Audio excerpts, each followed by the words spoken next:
당신이 찾던 무서운 이야기 코비의 TV.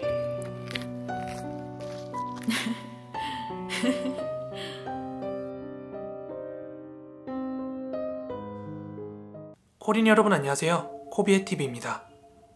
오늘 준비한 무서운 이야기는 코비의 TV 구독자 김수연님의 제보 사연인데요. 이야기 바로 시작하도록 하겠습니다.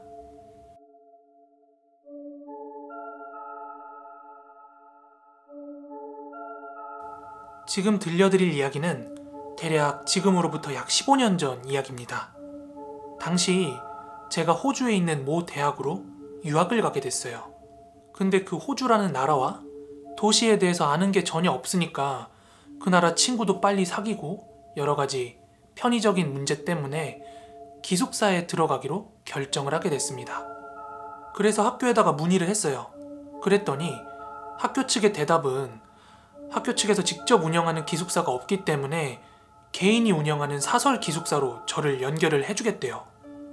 그렇게 학교에서 직접 연결을 해준다고 하니까 괜찮겠거니 하고 제대로 알아보지도 않고 그 기숙사를 신청을 하게 됐어요.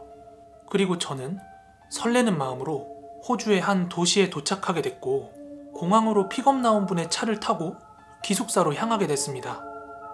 저는 당연히 대학교 기숙사라고 하니까 그런 큰 시티 안에 있는 그런 기숙사인 줄 알았더니 차를 타고 계속 달리는데 막 허벌판이 여기저기 보이는 그런 아주 도시에서 먼 동네까지 가더라고요.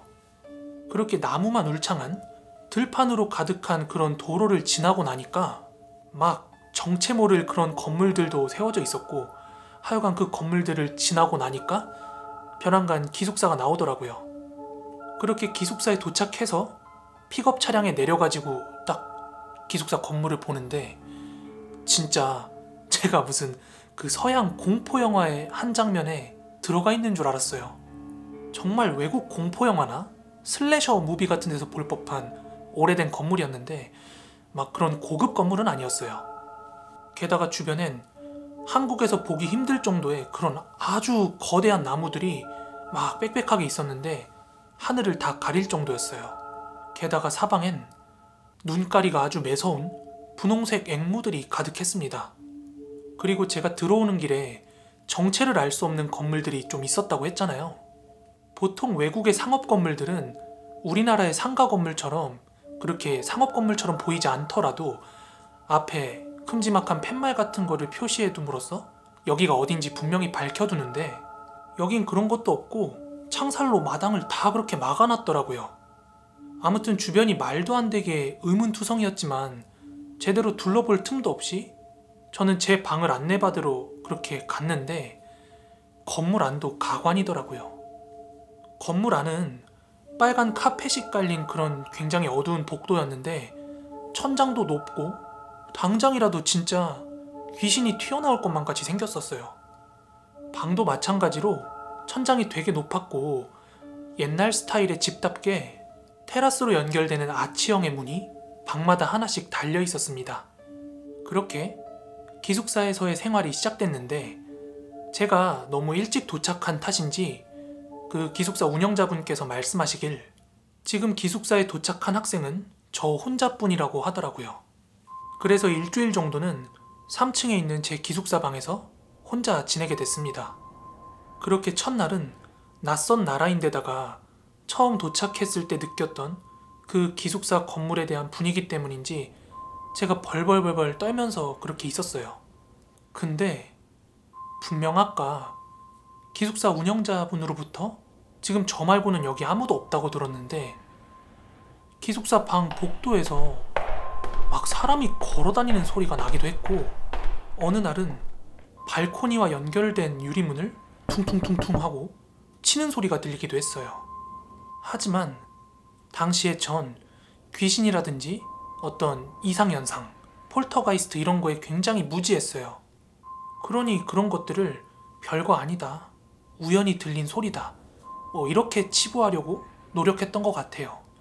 그리고 일주일 정도 지나자 하나, 둘 저랑 함께 지낼 유학생들이 속속들이 도착하기 시작했고 그 음침했던 분위기도 사람이 많아지니까 제법 사라졌고 또 북적북적 하다 보니까 제법 사람 사는 느낌이 났습니다. 그렇지만 그 기숙사에 사는 동안에도 저에게 이상현상은 끊이지 않았습니다. 가위라는 것도 여기 와서 처음 눌려보게 됐는데 그게 처음엔 가위인지도 몰랐어요. 누군가가 계속 쳐다보는 느낌, 막 이상한 기분 나쁜 느낌에 자다 깨서 일어났는데 몸이 움직여지지가 않고, 그런 와중에 여러 다른 사람들이 저를 애워 둘러싸고만 있는 것 같은 그런 느낌까지 받았죠. 정말 공포스러운 느낌이었고 이틀에 한 번꼴로 그렇게 가위를 눌리면서 살았어요. 하지만 말씀드렸던 대로 제가 그런 쪽으로 좀 무지해서 이걸 귀신 현상이나 이런 걸로 연결짓는다기보다는 제가 이 고단한 유학생활 때문에 그런가 보다 하고 생각을 했죠. 그리고 제가 가위를 눌리기 시작했던 그쯤이었을 거예요. 기숙사 앞에 어떤 작은 건물이 하나 있었는데 그 건물을 볼 때마다 막 머리가 지끈거리면서 두통이 찾아오고 진짜 막 토할 것 같은 그런 기분에 막 휩싸이기 시작했어요. 그래서 버스를 타러 가려면 그 건물을 꼭 지나쳐야만 했는데 버스를 타러 갈 때면 항상 그 건물을 피해서 이렇게 눈을 돌리고 가거나 눈을 감거나 약간 본능적으로 그랬던 것 같아요. 또 기숙사 복도를 지나다 보면 자꾸 이상한 형체들을 마주하게 돼서 주변 사람들을 깜짝 놀라게 만들었어요. 전혀 생각도 안 하고 있다가 그런 것들을 딱 마주하면 너무 놀라니까 막 비명이 나오는 거예요. 그럼 이제 주변에 있던 사람들은 제가 깨악하고 비명 지른 거에 화들짝 놀래죠. 근데 웃긴 게 당시 저를 포함해서 아무도 그런 걸 심령현상으로 연결짓거나 하지 않았어요. 다들 저보고 네가 피곤해서 헛것을 본 거다, 뭐 저도 그렇게 생각을 했고, 하지만 15년이 지난 지금 생각해보면 분명히 그게 귀신이 맞거든요.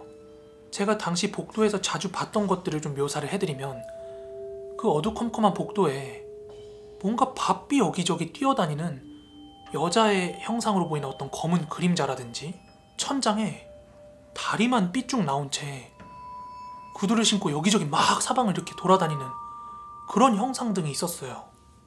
그리고 한 번은 기숙사 방에서 발코니로 나오면 그 앞에 이렇게 울창한 숲이 펼쳐져 있거든요.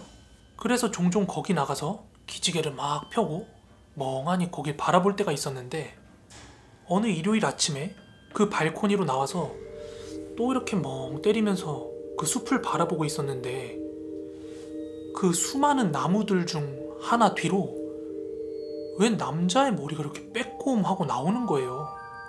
그리고는 그 남자랑 딱 눈이 마주쳤는데 이 거리가 충분히 있다고 생각했음에도 불구하고 약간 눈빛이 맛이 가 있다는 게 느껴질 정도였어요. 그리고 저랑 눈을 마주치자 갑자기 그 나무 뒤에서 나와가지고 저 발코니 쪽으로 갑자기 뚜벅뚜벅뚜벅 걸어오는 거예요. 옷 차림새도 굉장히 이상했는데 위아래로 약간 하얀색 유니폼 비슷한 거를 그렇게 입고 걸어오더라고요. 아무튼 저야 3층에 있으니까 그 아래에 있는 사람이 저한테 해코지는 못하겠지만 행색이 너무 기괴해서 그 옆방에 있는 발코니 문을 두드려가지고 친구를 불렀어요. 그리고 다시 고개를 그렇게 돌렸더니 감쪽같이 그 남자가 사라져 있는 거예요. 진짜 귀신이 고칼 노릇이죠. 그리고 저는 이 사실을 기숙사 운영자한테도 가서 얘기를 했어요. 수상한 행색의 외부인이 이 주변을 맴돌고 있다. 아무래도 좀 외진 곳이니까 확실히 하자 해가지고 CCTV까지 돌려봤는데 진짜 아무것도 안 찍혀 있더라고요. 그 밖에도 기숙사 근처의 어떤 건물 근처만 지나가면 막 여러 사람들이 단체로 울부짖는 소리가 나서 너무 무서웠는데 다른 사람들은 그게 잘 안 들린대요. 이렇게 하루하루 지나다 보니까 마치 제가 예민충이 되어가는 기분이었죠. 그렇게 가위에도 눌리고 헛것도 보고 특정 건물에만 가면 이상한 기운을 느낀 채로 6개월을 생활을 하고 그 기숙사를 떠나게 되었습니다. 그리고 아주 나중에 몇 년이 지나고 나서 되게 뜬금없이 그 기숙사가 생각이 나서 인터넷을 검색해보게 됐습니다. 그리고 나서 제가 겪었던 그 모든 현상들이 설명이 되었습니다.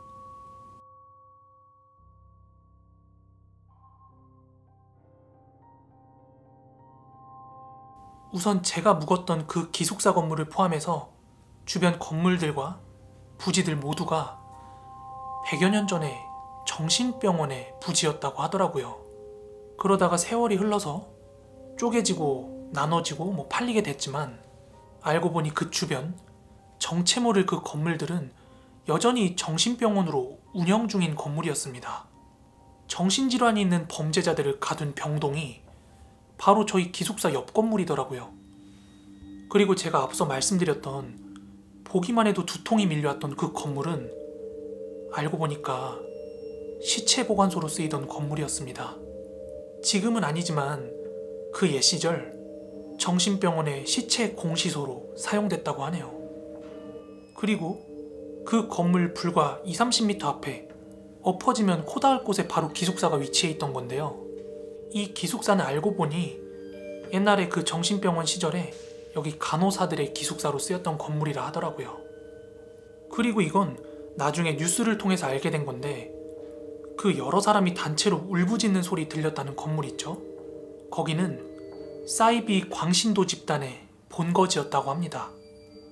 종말이 올 거라면서 종말 후에 아기 생산을 위해서 막 소녀들을 걷다가 감금을 하고 무기를 대량으로 보관하다가 싹 다 붙잡혔대요. 제가 기숙사에 살 당시에 한창 그 건물에서 활동 중이었고 뉴스를 보니까 활동 자금 같은 거 마련 때문인지 근처에 기숙사를 운영했다고 하는데 제발 그 기숙사가 제가 살던 곳이 아니었기를 바랄 뿐이죠. 근데 다른 학생들 말고 저만 이런 일을 겪는 이유를 저도 잘 몰랐는데 나중 가서 알게 됐어요. 제가 약간 신기 같은 게 있다고 하더라고요. 예를 들어 특정한 곳에 가면 머리가 아프다, 기분이 좋다 이런 말을 무심코 던지고 했는데 이런 게 다 그 기운 탓이라고 하더라고요. 저는 기독교인이라 그런 거 크게 개의치 않아 합니다만 분명한 건 제가 그 기숙사에 나온 뒤로는 단 한 번도 가위 같은 거 지금 15년 동안 눌린 적이 없습니다. 네, 오늘 준비한 무서운 이야기는 여기까지고요. 저번 주 목요일 라이브 중에 구독자분들의 의견을 받아서 되게 급으로 시청자 공포 전화 데이트를 한번 진행을 했었는데요. 아예 채널 컨셉이 그렇게 바뀌는 거냐 우려하시는 분이 계셨는데요. 그런 건 전혀 아닙니다.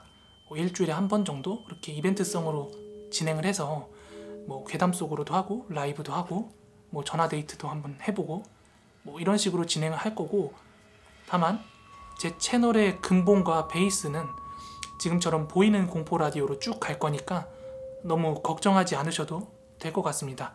제가 발행량이랑 빈도랑 이런 거는 여러분들 만족시킬 수 있게 최대한 잘 조절할 테니까요. 오늘 이야기도 재미있었다면 구독하기, 좋아요 한 번씩만 부탁드리고요. 저는 내일 더 무서운 이야기로 찾아오도록 하겠습니다. 그럼 코린 여러분들 모두 좋은 밤, 좋은 아침 되세요. 감사합니다. 안녕.